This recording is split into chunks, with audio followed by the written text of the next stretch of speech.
Hello and welcome back to another breaking news update. My name is Jimmy Boyd and you are watching Boyd News. I want to thank you so much for being here today. We have more attacks on commercial ships in the Red Sea. I know, I hear you already. You're telling me, Jimmy, I heard that you said that there was no attacks going on in the Red Sea, and you're right, there hasn't been very many lately. A lot of them been happening in the Gulf of Aden. But here we go. Now we got more attacks in the Red Sea. We got two ships here that came under fire by missiles from the Houthis inside of Yemen. All right, on your left here we have the star Nasia, and on the right we've got the morning tide. Okay, these are pictures are just reference for you, by the way. I don't know for sure if these are the actual ships that were hit, but these were the closest that I could find to represent to you to let you see visually what may have been hit. Okay, so once again, we've got more attacks in the Red Sea now, and this is still continuing. And it doesn't look like these attacks inside of Yemen, these airstrikes that the U.S. is launching and the U.K. is launching, it's definitely not deterring them, and it's not degrading their ability, completely to attack these ships. And we got warships still under attack. We had the USS Carney attacked by drones, or I believe the other day, and some missiles. So this is still continuing down here, as I've been saying that this is going to happen. So these two ships that were hit, I believe they were able to continue their journeys, according to an article that I have.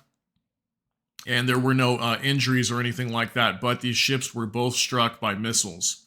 Okay, so real quick, we're going to go over this CENTCOM press release.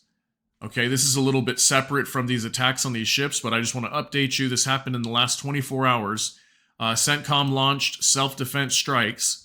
On February 5th at approximately 3:30 p.m. Sanaa time, U.S. Central Command forces conducted a strike in self-defense against two Houthi explosive uncrewed surface vehicles. If you don't know what an uncrewed surface vehicle is, it could be a lot of different things.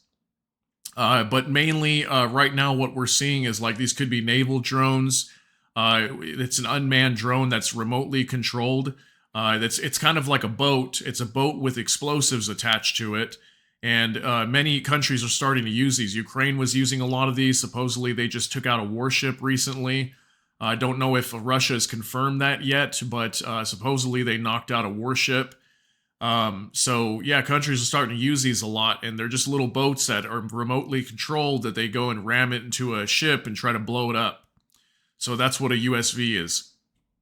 U.S. forces identified the explosive USVs in Houthi-controlled areas of Yemen and determined they presented an imminent threat to U.S. Navy ships and merchant vessels in the region.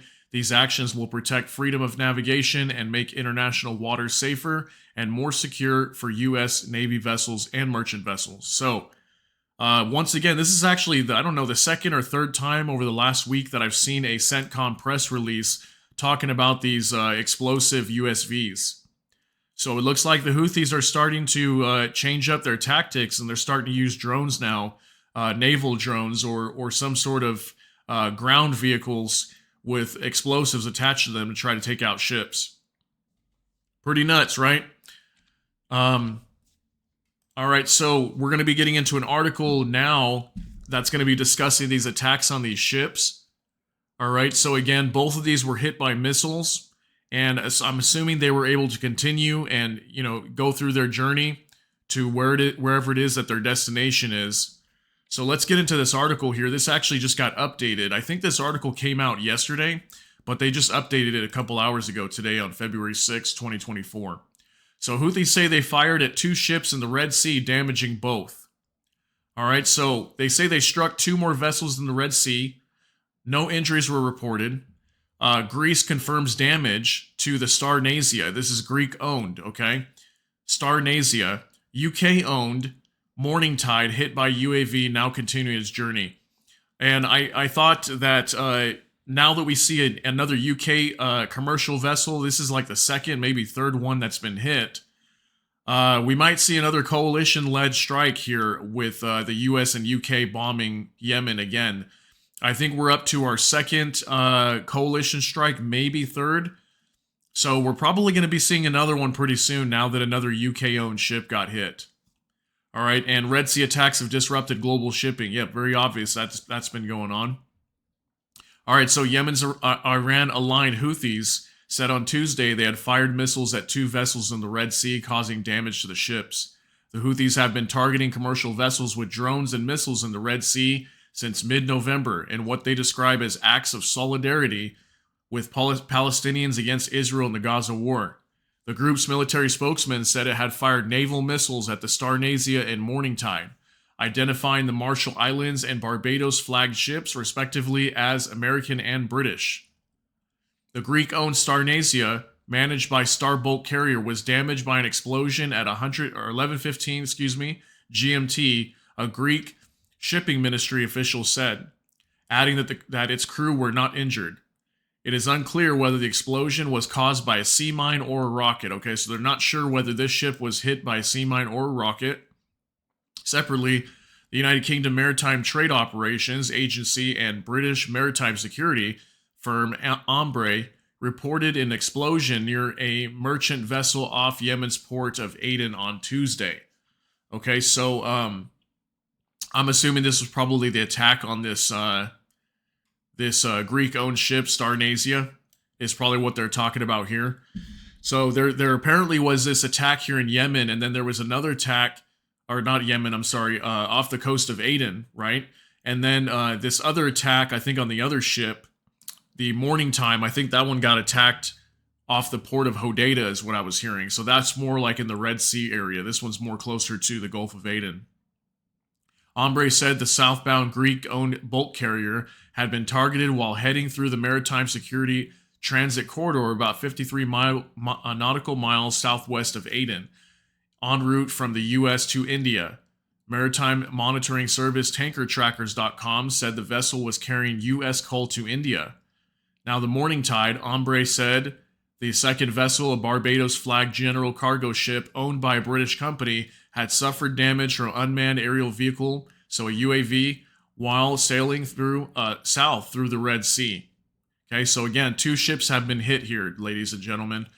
No injuries were reported. The ship performed evasive maneuvers and continued its journey, Ombre said. The owner of the Morningtide, British firm Ferradino Shipping, told Reuters the ship was currently sailing without problems but gave no information. So that's what I'm hearing, is that both of these ships were hit, or at least attacked, and supposedly they were able to continue their journeys. They didn't have to stop or anything like that.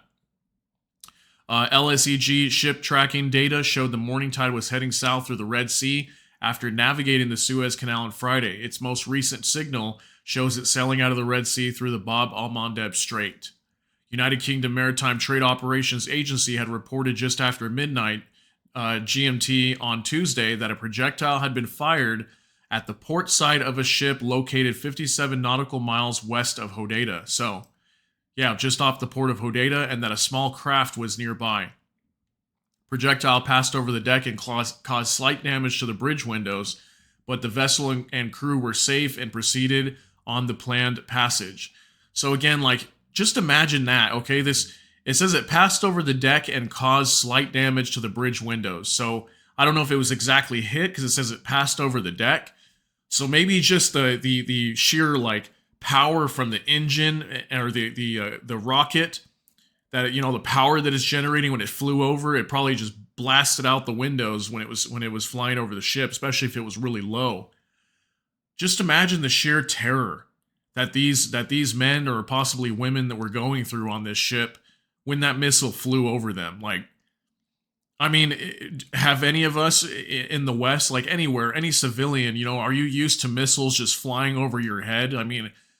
People can barely stand a bee flying over their head, or a wasp or something like that. Imagine a giant missile, with a big engine on the back of it, blasting through, over your ship, over your head. Imagine how frightening that must be. And thinking that, oh man, if this thing hits my ship, or if it hits next to me, I'm dead. It's crazy to think about that. That's why I'm just so surprised that these people are willing to do this. They're taking big risks, even just on their life. Not even so much the ship, not so much the cargo and affecting global shipping, but these people, they got some balls to be going through here, especially when there's been so many ships being attacked. It's just, there's bound to be at some point one of these ships get attacked, and some of the crew is going to get seriously injured or potentially killed, and it's not a good situation over here.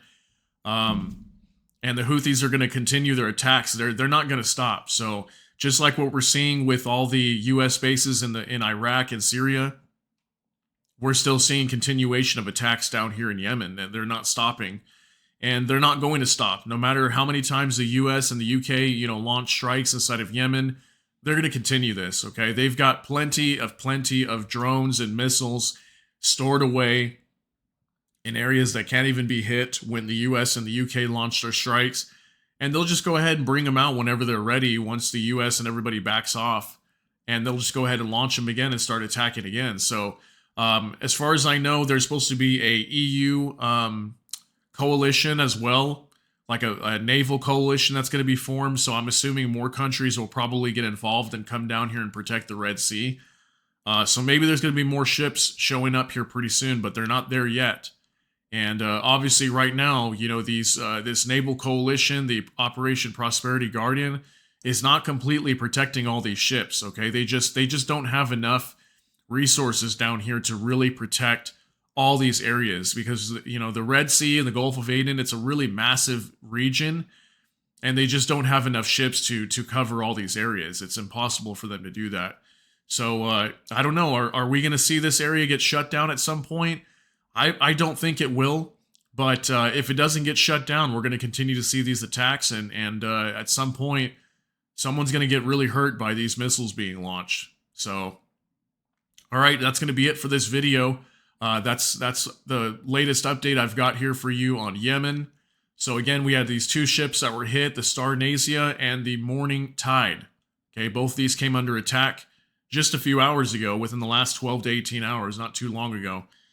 So, hope you got something out of this. Thanks so much for tuning in today. Really appreciate you being here. If you enjoy this content, please like the video and subscribe to the channel as well if you enjoy my content. Hit the notification bell. That way YouTube can notify you as soon as a new video goes live.